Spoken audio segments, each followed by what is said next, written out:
और आज की कहानी है राज काली परछाई का। तनु और आर्यन ने मनाली में एक घर किराए पर लिया था जिसके आसपास कोई और घर नहीं था। आर्यन की नौकरी फॉरेस्ट डिपार्टमेंट में थी, इसीलिए जंगलों के आसपास ही उसे एक अच्छा सा घर कम कीमत पर किराए पर मिल गया।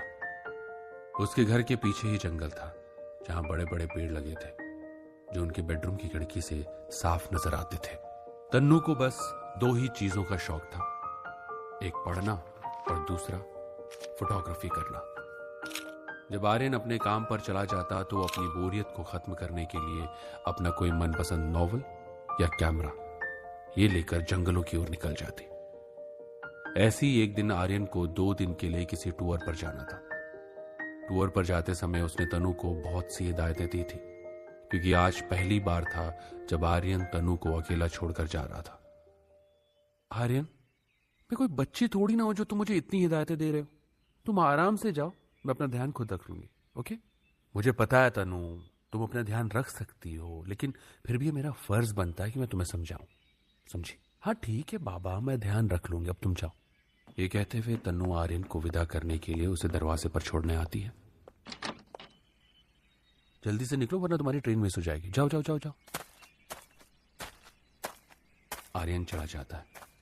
तनु दरवाजा बंद करके अंदर आ ही रही होती है कि घर के ही गार्डन से उसे पत्तों की सरसराहट सुनाई देती है, जैसे कि कोई चल कर आ रहा हो। तनु ने चौंक कर उस ओर देखा मगर वहां कोई नहीं था। तन्नू अपना वहम और हवा का झोंका मानकर अंदर चले जाती है। वो नहीं देख पाए कि गार्डन में लगे एक पेड़ के पीछे से एक काली परछाई बाहर निकलकर जंगल की तरफ भाग गई। लगभग आधी रात को जब तन्नू सो रही थी तो अचानक उसे दरवाजे पर खटखटाने की आवाज आती है। हाँ?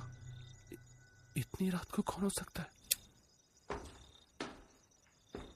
तनु नींद में दरवाजे के पास चली गई और अपनी आंखें मसलते हुए दरवाजा खोल दिया, मगर सामने का नजारा देखकर उसके रोंगटे खड़े हो गए। उसने देखा उसके सामने उसी की हमशक्ल खड़ी हुई थी जो तनु को देखकर भयानक तरीके से मुस्कुरा रही थी। उसकी हमशक्ल की पलकें नहीं झपक रही थी। तनु एक जोरदार चीख के साथ बेहोश हो गई।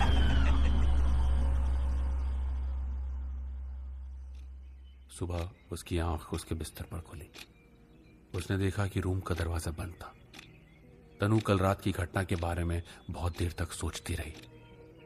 फिर उसने बुरा सपना सोचकर ख्याल झटक दिया और तैयार होकर तनु फिर से जंगल की तरफ निकल गई। घूमते घूमते तनु ने बहुत सी फोटोग्राफी की, लेकिन वो बहुत दूर निकल आई थी। आसमान में काले बादल छा गए थे। लगता है आज बहुत जोरों से बारिश होने वाली है। तभी उसके कानों में किसी औरत की भारी आवाज टकराई। जोरों की बारिश। तनु चौंक कर इधर उधर देखने लगी। अब तनु को कुछ डर लगने लगा था। उसे लगा कि जंगल में उसके अलावा और कोई भी है। तनु ने हिम्मत दिखाते हुए उससे पूछा, कौन है? कोई है क्या यहां? अगर है तो सामने आओ ना। लेकिन कोई जवाब नहीं आया। तनु फिर से अपना वहम मानकर घर लौट आई। दिन भर का काम करते करते दोपहर से कब रात हो गई तनु को पता ही नहीं चला। खाना खाकर तनु एक नॉवल पढ़ने बैठ गई। रात के 10 बज चुके थे। पढ़ते पढ़ते जब वो थक गई तो बाहर ड्राइंग रूम में आ गई और टीवी देखने लगी।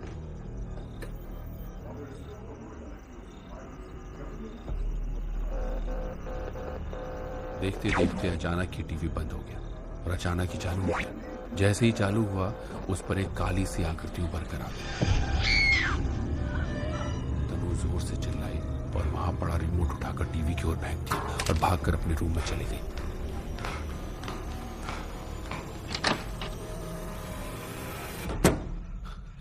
हे भगवान, ये क्या था? वो काला साया सच में था या मेरा वहम? लगता है आजकल मैं हॉरर नॉवल बहुत पढ़ने लगी हूं। कुछ भी इमेजिन कर रही हूं मैं। तभी उसके हस्बैंड आर्यन का कॉल आया। तनु ने उसे सारी घटना बताई। जवाब में आर्यन बोला, तनु, ये सब नींद पूरी ना होने के साइड इफेक्ट्स हैं। तुम चुपचाप सो जाओ, पढ़ना बंद करो, ओके? तनु कॉल काट कर सो गई। थोड़ी देर बाद उसका फोन फिर से बजा। तनु को लगा कि शायद आर्यन का कॉल होगा। उसने कॉल रिसीव किया। क्या हुआ आर्यन, सोने दो ना, अभी तो नींद लगी थी मेरी। मगर फोन से एक भयानक सी आवाज तनु को सुनाई दी। तनु की तो सांसें अटक गई। चले जाओ यहाँ से, वरना सबको मार डालूंगी। मेरे घर से जाओ, जाओ। कौन बोल रहा है? हेलो? लेकिन घर घर की आवाज के साथ कॉल कट गया। तनु ने जब कॉल डिटेल्स देखी तो आधे घंटे पहले का लास्ट कॉल आर्यन का ही था। तनु ने पूरी रात जागकर काटी। तनु बहुत डर गई थी। इसी डर की वजह से तनु दूसरे दिन जंगल भी नहीं गई। उसका टीवी तो पहले ही टूट चुका था। अब कल वाले कॉल के बाद उसका फोन भी खराब हो चुका था, जिसके कारण वो आर्यन को कॉल नहीं कर पा रही थी। देखते ही देखते दूसरा दिन भी बीत गया। अगली सुबह आर्यन आने वाला था। तनु ने वो रात भी जागते हुए काटी।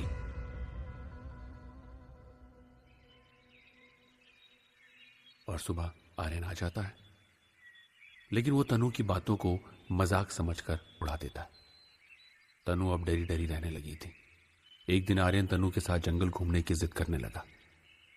मन न होने पर भी वो मजबूरी में आर्यन के लिए साथ चली गई। तनु और आर्यन जंगल पहुंचे ही थे कि तभी एक बंदर तनु का कैमरा छीनकर भाग गया। अरे हे, मेरे कैमरे वापस दे। अरे तनु कहाँ जा रही है? उसके पीछे मेरा कैमरा। तनु बहुत तेजी से उस बंदर के पीछे भागी। वो उससे अपना कैमरा लेना चाहती थी। आर्यन भी उसके पीछे पीछे था, लेकिन तनु इतनी तेजी से भागी और भागकर दूर निकल गई। वो एक ऐसी जगह पहुंच गई जहां अब तक वो कभी नहीं आई थी।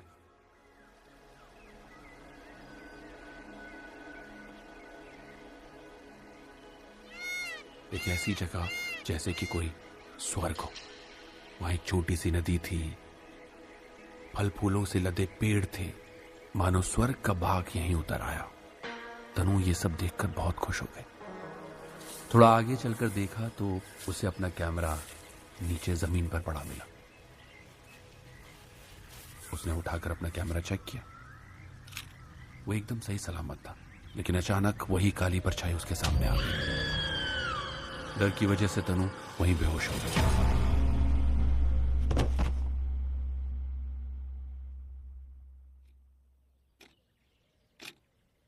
तनु को जब होश आया तो उसने खुद को अपने कमरे में पाया। पास ही आर्यन और कुछ लोग भी बैठे थे। क्या हुआ तनु तुम्हें? और तुम घूमते घूमते उस कचरे वाली जगह पर कैसे पहुंच गई थी? वहां दलदल था, दलदल। अगर तुम दलदल में गिर जाती तो? वो तो भला हो इन लोगों का जिन्होंने खेत जाते हुए तुम्हें देख लिया और मुझे इन्फॉर्म कर दिया। कुछ देर बाद गांव वाले वापस चले गए। गांव वालों के साथ आई एक औरत ने जाते जाते तनु की ओर देखा और देखते देखते उसकी आंखें लाल हो गई। तनु चिल्ला उठी, आर्यन, आर्यन, वो औरत। तनु, कौन सी औरत? वहां कोई नहीं है। तुमने मेरी बातों को मजाक में लिया है ना आर्यन? मैं पागल नहीं हूं। तुम्हारी गैर मौजूदगी में मुझे वास्तव में एक खौफनाक परछाई दिखाई दी थी। मेरी बात का यकीन करो, इस घर में वाकई कोई है आर्यन। तनु ये बोल ही रही थी कि अचानक बहुत जोरों से आवाज आई। ऐसा लगा मानो कहीं विस्फोट हुआ। दोनों बाहर भागते हुए आए। हॉल में देखा तो कैमरा टूटा पड़ा था। वो दोनों देख ही रहे थे कि अचानक एक काली बिल्ली चिल्लाती हुई आई और किचन में घुस गई। अब ये कहां से आ गई? ये कहते हुए आर्यन किचन में चला गया। तनु भी भागते हुए आर्यन के पास चली गई। सामने का मंजर देखकर आर्यन और तनु के होश उड़ गए। अचानक वो बिल्ली काले धुएं में परिवर्तित हो गई और देखते ही देखते उसने एक भयानक काली परछाई का रूप ले लिया।